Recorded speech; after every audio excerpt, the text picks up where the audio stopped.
That's a problem. I'm still here. So I've told you how much I love working on old 90s cars. But what I didn't tell you is how I feel when they go wrong.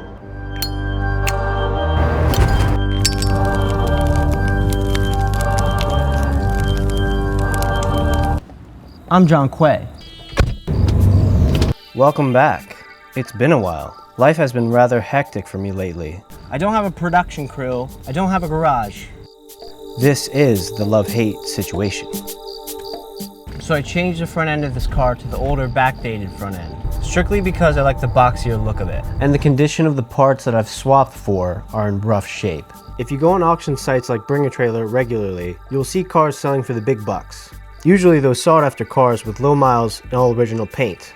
All original everything. I am only using Bring a Trailer as an example in this situation. People will obsessively use a paint meter gauge in pictures to prove that the car has never been repainted. And that's a good thing, trust me. I'll repaint my hood showing you how to pass the paint meter test, and I'll repaint my trunk showing you the exact opposite. We'll have to compare the differences at the end. And I too will be able to say, all original, never painted. But we'll get to that later on. If you stick around, I'll show you a couple of my tricks. Even though this car has never left me stranded, it's the little annoying issues that I need to take care of first before I can do all the modifications that I'm dying to do. Right off the bat, I needed to replace the fuel pressure regulator. Due to a loss in fuel pressure, the car would not fire up after a long drive. I wish I could tell you that owning this car has been nothing but smooth sailing. When you buy a car from the 90s, 30 years later, you have to accept the fact that things will go wrong. Feels like I've been fighting this car since I bought it. It is pure love-hate. And I wish I could tell you that I have my own garage. My life has been a complete rat race since living in New York. I've lived there for about 5 years, moving from small apartment to small apartment. Having your own place to work on your car, or even your own parking spot, forget about it. A couple years ago, I moved here to the more car-friendly Stamford, Connecticut. Neighbors to the rich, Greenwich.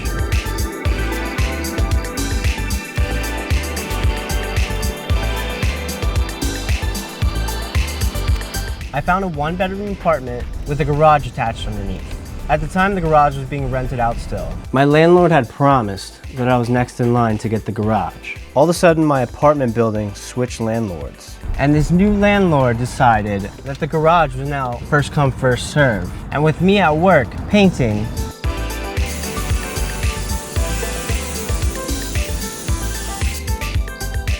I couldn't respond fast enough. So a new neighbor snaked the garage from me. It's fine, don't worry about me. I didn't need that garage. Luckily, I'm no stranger to working on a car in a driveway. Now every time I look at that garage, I feel a little bit of rage. So it turns out the fuel pumps on these cars go bad, and the underside of my car looks like it's been hanging out with the Titanic. I'll have to address this before winter hits. The E320 M104 straight 6 has 2 fuel pumps. They show signs of failure by becoming loud, followed by an internal seal leaking. And they don't make the original ones anymore. You have to buy Bosch, and the new Bosch ones start to fail only after 5 years. So I've gone for an OEM fuel pump with a different part number, and I'm only using one. Drove up to FCP Euro in Milford, Connecticut to make the purchase. A wise Mercedes mechanic once told me, always buy genuine Mercedes parts for these cars. I found this mod on an old 500e forum. If it's good enough for the 500e V8, it's good enough for the straight 6. It's more or less the same procedure as replacing the original ones.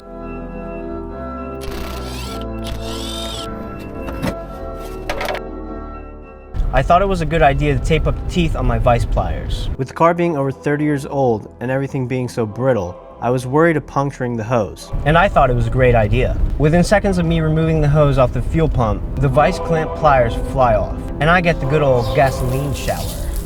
As I'm rolling around in a pool of gasoline, I take a moment to look up at the garage that I should be working in.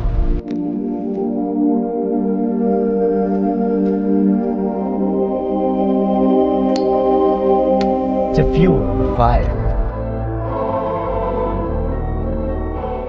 With all the Mercedes dealerships in the area telling me I couldn't get a new bracket for this fuel pump and filter for a few weeks, I decided to modify the original one.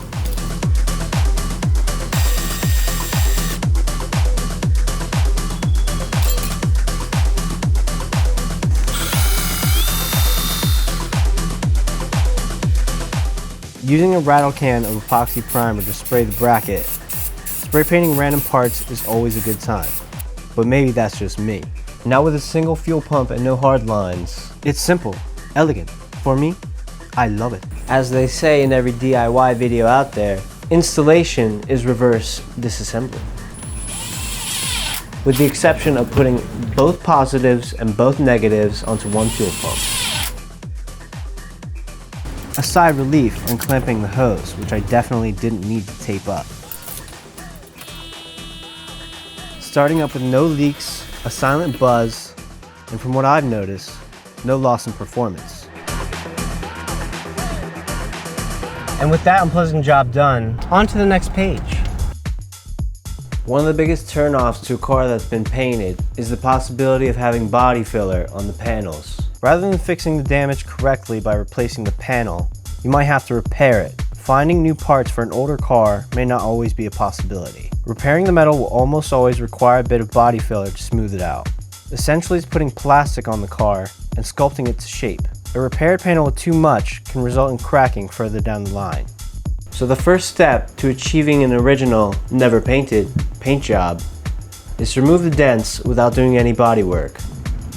When I bought this car, there was a dent on every panel. Paintless dent removal, or PDR, is the art of removing dents without doing any body work. Joey Dents of the Bronx, New York area came by to give me a hand. You can either glue pull using an assortment of shapes and a big slide hammer, or use an assortment of tools to sneak behind the panel to push it out.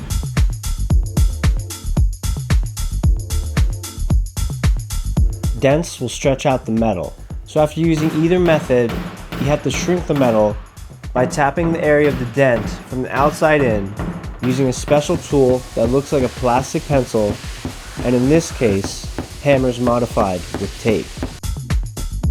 The panels came out great. Staring at those dents every day was such an eyesore. Definitely a trade I need to learn. Had him leave me a few so I could eventually give it a go. The first generation of W124 came out in 1984, with the larger grille surrounding the nose of the hood, along with the headlights to match the right angles. In 1993, Mercedes updated the W124 front end with a smaller grille, the hood now tapering down the sides, and the headlights now shaped to match the hood. Remember that Bozer hood trend on Volkswagens back in the day? It's interesting the concept drawings back in 1980 already had the facelift. Although I like both styles, the original boxy shapes appeal to me the most, even though the facelift is more of a 90s look. The hood that was originally on the car was in pretty good shape. Seeing the awful condition of the parts I swapped onto the car put a pit in my stomach. So I wasted no time restoring them.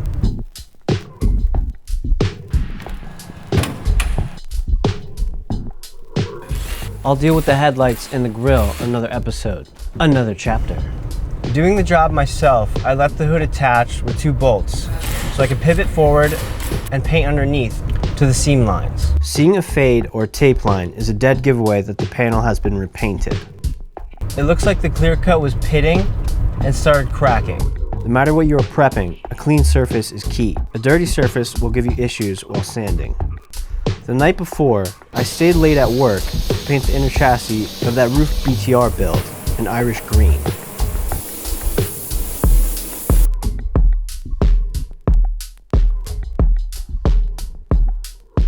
No runs and little sleep. I can't wait to paint the rest of that car. I started by sanding the hood just to see how many layers of paint were there. It looked like it had only been repainted one time. You can tell by the layers. Starting at the bare metal, you see the original black, E-coat and base coat, followed by the original clear, which looks like an opaque white when sanded. On top of that, you see the repaint, the primer, the sealer, the base coat, and the clear coat. To speed up the process, I used aircraft paint remover.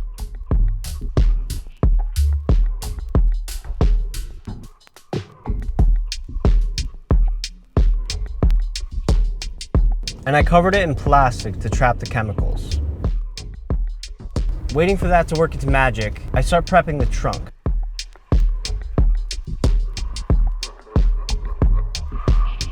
It had been repainted before and the color didn't match.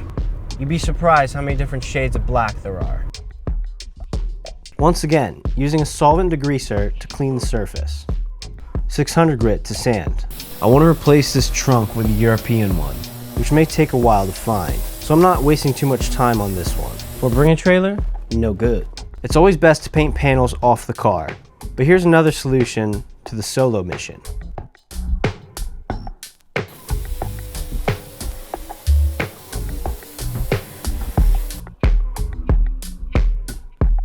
Sanding the edges by hand first is what I'd suggest, but at this point in time, I felt like doing it last.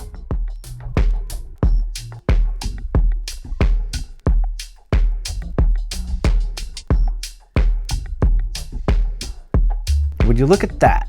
What a mess. I'm never getting out of here.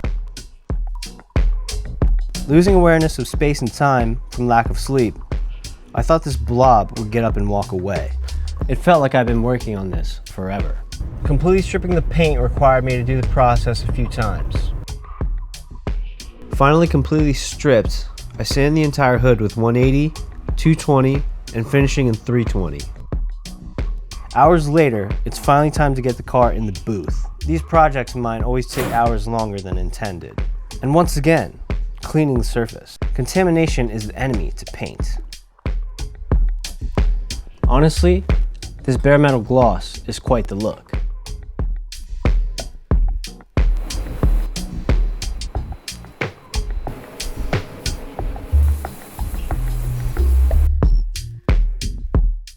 All that time I've spent comes down to this. First up on deck, a direct metal epoxy sealer.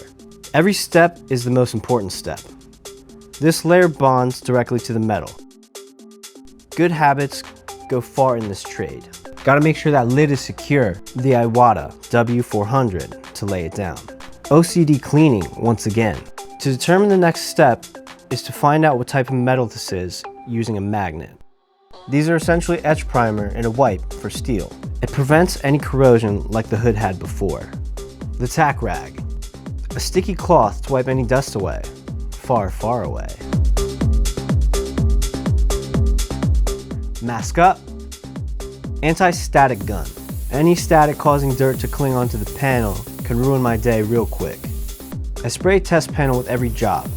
I'll talk about them later, another day. And we begin. Spraying the edges first, you want to lay down the sealer wet, similar to clear coat. Overlapping 60 to 80%. Every coat to follow will match how this lays down. Spraying dry will leave a rough texture.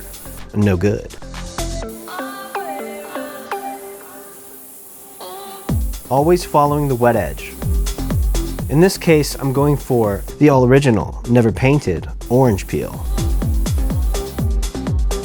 And a 25 to 30 minute flash off. Next up on deck, Glazrit 90 line waterborne base coat.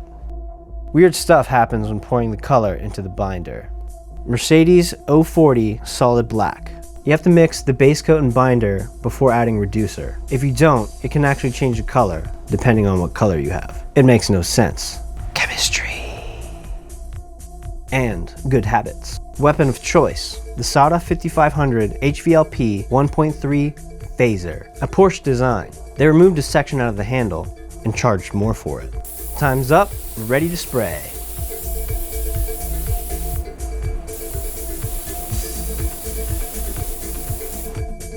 Same song and dance, but you may notice I'm going a bit slower. I reduced 2 to 1, making it thicker. The way I spray and the reduction varies with every color. Black is literally the easiest color to paint. Although simple, there really is so much that can go wrong. Any misstep on any process can ruin the job. Everything and anything in between. When I first started painting high-end cars for a living, I would have so much anxiety, stress to the point where I would grind my teeth. The amount of time and money it takes just to get the panel correctly ready for paint. That one mistake can happen in a blink of an eye and take hours to fix. Thankfully, I've gotten to the point where I flip a switch in my brain to autopilot. All I need is a bit of muscle memory and a good beat.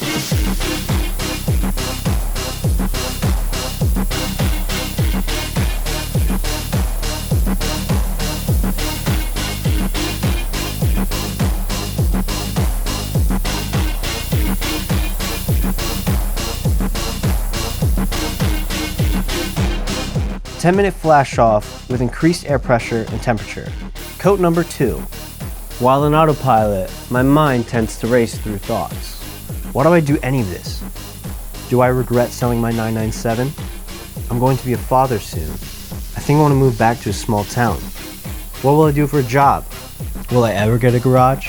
How wide do I want to rebuild my new wheels? It never stops. The gears never stop turning. And just like coloring when I was a kid, painting seems to soothe the mind.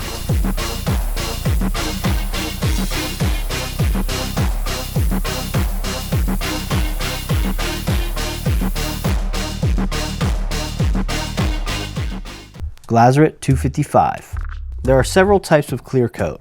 And of course, this is top shelf. Every coat so far is practice for clear coat, a game plan. Once you pull that trigger and the clear lays down, that is the point of no return. It's not as forgiving as sealer or base coat, which you can sand within a couple minutes. With clear, in most situations, you have to wait until the next day. Good habits. For this clear coat job, I'm using my Wacom Genesee Carbonio 360 Evo 1.3. This Italian gun with this clear will give me that German orange peel that I'm after. If the paint looks too much like glass, it won't look original. Something a lot of painters don't think about. One of the best good habits to have is checking your work with the lights out. You'll see things you wouldn't see with them on, like light paint on those hard to see edges. This has saved me so many times. And also using a thermal temp gauge. If the painted surface is colder than the unpainted surface, it's not dry, even if it looks and feels dry. One of the odd characteristics of waterborne base coat. With all those boxes checked, it's time to lay down the clear. 2 coats with a 10-minute flash off in between. I set my air pressure and fan pattern a specific way depending on the situation. More details some other day. Clearing is one of my favorite things about a paint job. This is the part where you can pull it off and it feels amazing, or if you make a mistake, it'll follow you home and you'll lose sleep over it. To me, it's one of those things you just get a feel for, watching the overlap as it all comes to life.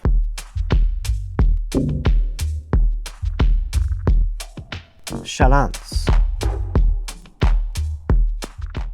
With the final coat laid down, let's have a quick peep before it goes into the bake cycle. It's so gratifying after all that work. The paint finally looks like this. It's been such a long night, day, and night again. Big thanks to the big boss, the Izzos, for everything.